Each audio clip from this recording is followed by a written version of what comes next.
Ito na siguro ang masasabi natin na isa sa pinakamatibay na patunay na tayo ay nasa mga huling araw na at malapit nang itayo yung third temple. Ito ay sa pamamagitan ng red heifer. Kung familiar kayo sa red heifer, matagal na po itong nabanggit sa Biblia. Actually, kung babasahin niyo yung Numbers chapter 19, doon yung makikita yung red heifer. So, hindi pangkaraniwan yung hayop na ito kasi kulay pulang baka siya.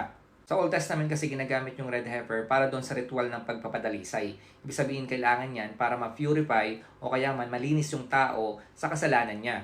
So yung requirements para maialay ang isang red heifer, kailangan walang kapintasan yan, walang sugat, dapat yung buong balahibo niyan kulay pula, at higit sa lahat hindi pa siya nakakapagtrabaho ng kahit ano pang trabaho. Ngayon, kapag na-meet yung requirements, pwede na pong ialay yan. So, gagawin yan, susunugin. Ngayon, pag nasunog na yung red heifer, magiging abo na yan. So, yung abo na yon isasama yun sa tubig. At yung tubig na yon yun yung iwiwisik sa mga tao na sinasabi nga na madumi. Kasi ang paniniwala ng mga Hudyo noon, kapag winisik mo yun sa tao, magiging malinis ka sa mata ng Diyos. Kasi hindi makakapasok ang isang tao, hindi siya makakasamba o makakapanalangin doon sa templo kung hindi siya malinis. Kaya kailangan mawisikan siya ng tubig na may abo na galing doon sa red heifer. So, merong malaking papel yung red heifer doon sa templo ng Old and New Testament.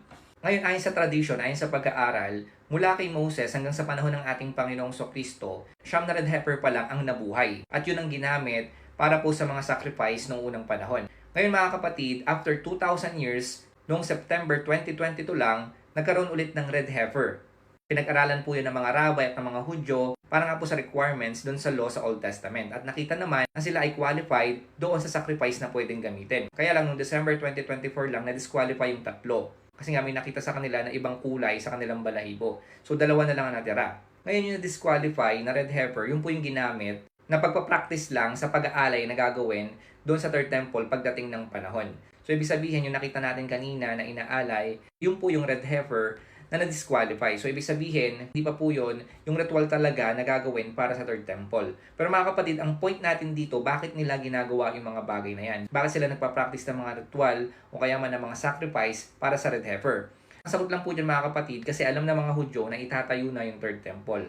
So, ibig sabihin yan, kaya meron pong ganyan mga pag-aalay, mga pagpa-practice na ginagawa nila, patunay lamang po yan na itatayo na yung third temple. Kasi mga kapatid, kung babasahin natin yung Biblia, konektado yung red heifer doon sa templo.